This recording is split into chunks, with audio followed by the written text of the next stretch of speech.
Welcome back. When the Supreme Court overturned Roe v. Wade, there was a lot of chatter online regarding period tracker apps.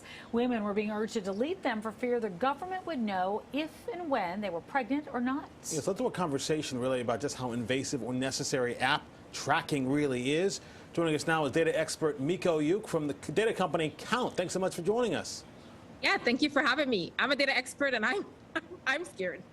Well, okay, then we really need to be. Well, let's talk about it. So it seems like every app really can track you no matter how they do it. How concerned should we be with data being shared specifically when it comes to health information? So, it's interesting. Everybody's concerned about apps, but a couple years ago, there was a teenager that went into Target and she was pregnant and she was looking for diapers. And Target tracked her to her home, started sending discount receipts for diapers, and let her dad know that she was pregnant. Like, data is everywhere. It's not just your apps. Like, you are being tracked in stores. That was Target. Okay, so that story there is pretty shocking. I hadn't heard that before. Pretty shocking, and I understand how that could happen. You work for a data company, right? So I assume in your world, you think data being out there is a good thing. I don't necessarily feel that way. So how is data out there, and how is that a positive thing? So let's take example. I think data, first of all, is a positive thing. And the reason why is, let's take example Amazon. So I shop on Amazon probably twice a day, to be honest. So, You're not alone. Right. So, everybody shops at Amazon. So one of the things that I shop for is my refills for my toothbrush. Now, what happens with Amazon is every 3 months, it kind of knows somewhere around 3 to 4 months, because I'm not a subscription, I'm going to come in and look for it. So when I logged into Amazon this morning, there was a discount for my refill toothbrushes.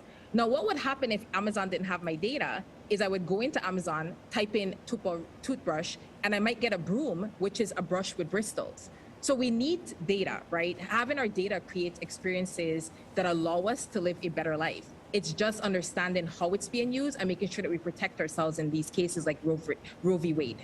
Well, let's talk about that specifically then, because the debate over the period tracking apps out there. What is your advice? So in some places we want our data used, other places we don't. Do we delete those apps? How do we control that? Yeah, absolutely. And by the way, full transparency, I've been using my period app Eve for 6 years. So when this happened, I was also in there going, oh my gosh, all this data that I have, what do I do with it? So I can understand how people feel. So there's 2 recommendations that I have. The first recommendation is that you focus on switching to apps, and I'm going to give you 2 of them. There's a community called Period Plus. It has about 2 million members. And there's a community called Natural Cycle. They have about 60 million members. When Roe v. Wade hit the internet, they went on Twitter and said, we are encrypted. We will never share your data with the government.